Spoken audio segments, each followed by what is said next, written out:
Welcome to Pick 6 TV. I'm Dylan Harper. And I'm Kyle Stanley. It's our first episode today. We're going to start it with a bit of a sad note. John Madden, a great broadcaster, is retiring. Is this a big loss to the NFL? You know, it really is. He's one of the most visible faces of the NFL right now. You know, he got obviously the video game, which is popular, and it really helped bring the sport to a whole new generation.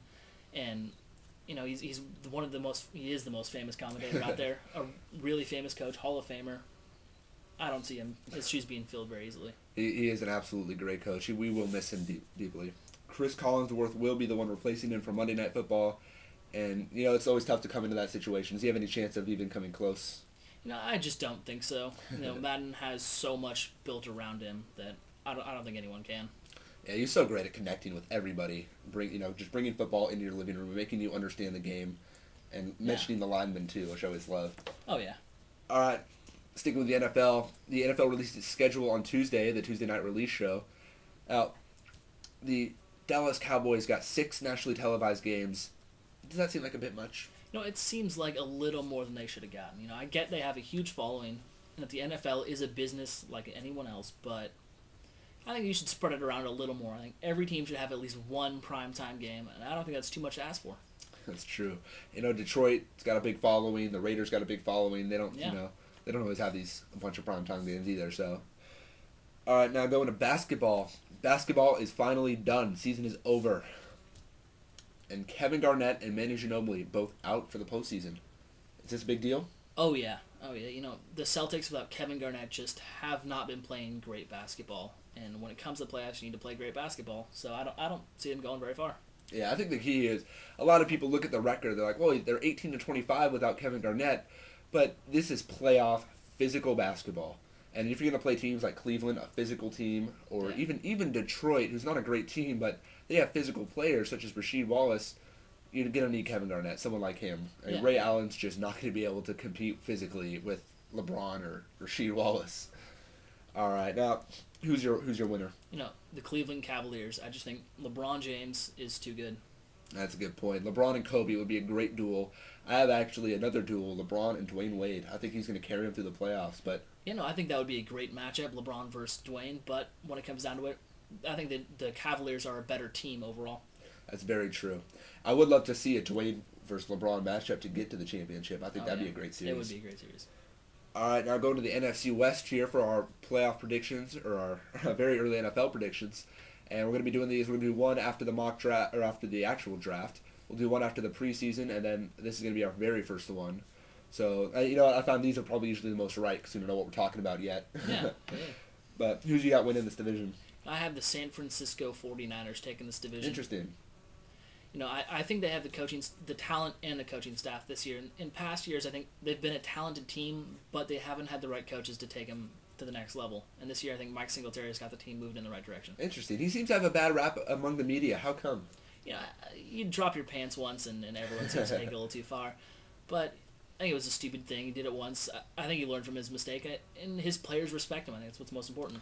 That is a good point. I read a great article the other day on the 49ers, and it seems like his players really respect what he's doing and what he's doing for the team. All right, now who's your MVP of this division? If one player is going to make the most impact from this division, you know, I have the Niners going to the playoffs, so Frank Gore I think is going to make the biggest impact. How about your defensive player from this division? Defensive player, I got to go with I think the best defensive player in the division, Patrick Willis of the San Francisco 49ers. Interesting, both from the Niners. All right, now we don't mean to give Arizona a snub. I'm sure Arizona fans are going to be saying, well, we were just in the Super Bowl. Got to look at the statistics here. 7 out of the 8 NFC teams that lost the Super Bowl did not return to the playoffs. So, although, if you want to argue with me, Arizona fans, the one that did was from this division, the Seattle Seahawks. All right, moving on to baseball. The Marlins started off to a great start. Nick Swisher's pitching in the Yankees blowout, and they got blown out again today in the first game at Yankee Stadium. What's going on here in baseball? Lincecum and Sabathia are both pitching poorly too. What's happening? You know, and baseball is one of those sports that's so hard to predict. You know, you got the Yankees who are, you know, by far the most talented team in baseball, but if you can't play together, it really doesn't matter. That's true. It all comes down, if we've seen anything, it all really comes down to how you play, not the money you spend. Yeah. So it's hard to the Yankees, but I think they will get it going. I think they're going to be better, but I am regretting putting them as my division winner. All right. Now, another baseball note, Abreu was thrown out the other day. He's taking a timeout, and he got thrown out the head 4 benches cleared. 4 Angels got suspended. Brady from the Angels, obviously. 4 Angels got suspended. No Reds, or kicked out of the game. No Red Sox got kicked out of the game. That just seems weird. It is, but things happen. It's regrettable, but sometimes the umpire's gonna make a quick decision. All right, back to football. AFC West. Who's winning this division? The Kansas City Chiefs are gonna take this division. Wow, not the Broncos. Not a chance for the Broncos. Broncos, yeah, they're coming in last if I remember correctly. Yeah, dead last. I think they might actually beat out the Detroit Lions for that number 1 draft pick next year. Wow, interesting. And now, who's going to be your MVP of this division? The MVP of the division, I'm going to give it to Matt Castle. Really? So, the Broncos just traded away franchise quarterback. Yeah. They basically felt like they had to. The Kansas City Chiefs bring in a franchise quarterback. Does that completely offset this whole division? So is that like it completely changes everything for the next around, several years? Is that how it's going to be? Yeah, I think the Broncos have to rebuild now. They have to start from scratch because they lost the guy that carried them to their 8 wins last year. They don't really have anyone else on that team that's particularly great. That's so true. they have to go start from new now. And I think the Chiefs, not the Castles, sorry. The Chiefs brought in Matt Castle. Obviously, they've got Tony Gonzalez, one of the greatest in the game, and Dwayne Bowie, a guy who's not really talked about a lot, but he had 1,000 yards last year receiving. Wow, and that was catching passes from Tyler Thigpen. So it's not easy to do. I'll admit, I did not hear about him until you told me about him a while ago. Who's going to be your defensive player, the key defensive player of this league? I don't think Sean Merriman will be at 100% next year, but I still think he'll be the best defensive player. Interesting. I'm actually going to disagree with you here. I'm going to say Glenn Dorsey. I think he's going to have... We saw Mario Williams in his rookie year kind of struggled, and then he really took off. I think Glenn Dorsey's going to go on that same path and have a really good next sophomore year. If they can really pick someone else up to help him alongside on that defensive line, I think That'd he be could great. have a great year. Or if they could bring in a good outside linebacker to rush, bring in Aaron Curry. They have that 3rd overall pick. That's true, they do. All right, speaking of the draft, we're going to go on the clock for each team, and everybody seems to start go 32 and then go to 1. I don't know why. I want to talk about 1 right now. So we're going to start with 1 here, and the Detroit Lions. All right, first of all, I'll go over some of the picks. Stafford, Raji, Eugene Monroe, Jason Smith, all these guys are early top picks, and of course trading down is a possibility. Mm-hmm. So what's their best option here? I think you got to go with an offensive lineman here. You could pick up Matt Stafford, but you don't have a line. He's a guy that takes some time in the pocket, and I think he's going to get killed if he goes to the Lions. Interesting point. Now, B.J. Raji, great defensive tackle. Aaron Curry, great outside linebacker. Mm-hmm. Are these guys a safe bet? Up early in the draft. Are they better than drafting a quarterback or receiver? I think they're better than drafting a quarterback.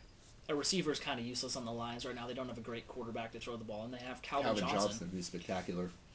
Yeah, so I think B.J. Raji is a really safe pick. Mm-hmm. And he's someone that could really be a centerpiece of your defense for the next 10 years. So he'd be a great pick, and as well as Aaron Curry, I think he could, really, really be a great player if he lives up to the expectations. Interesting. Now, who's going to be the Lions? Let's say they do draft Stafford, where are they going to finish next year? I mean, I think they're going to finish in last. I think we know that, but are they going to win 4 games? They're going to win 1 game. What's going to happen? I honestly don't think Stafford will make any impact at all next year. He's a rookie quarterback. Chances are he won't play a whole lot. Hopefully he won't play a whole lot for his sake. And, I just think rookie quarterbacks take a little time to develop unless you're Matt Ryan, who's a freak of nature. Matt Ryan and Joe Flacco kind of came out of nowhere there. All right, that'll pretty much do it for us. On one last note, veteran running back Gary Russell was released according to Steelers.com, their official website. And, I just want to mention him because he doesn't get a lot of talk in the media. He did score a touchdown in the Super Bowl. Yeah. And we probably won't see much of him, later. And you cut like that, he's low-ranking running back. But I just want to, he's probably done, but... just want to call him out there because give him a good chance to get his name out there. Unsung hero, Gary Russell. Unsung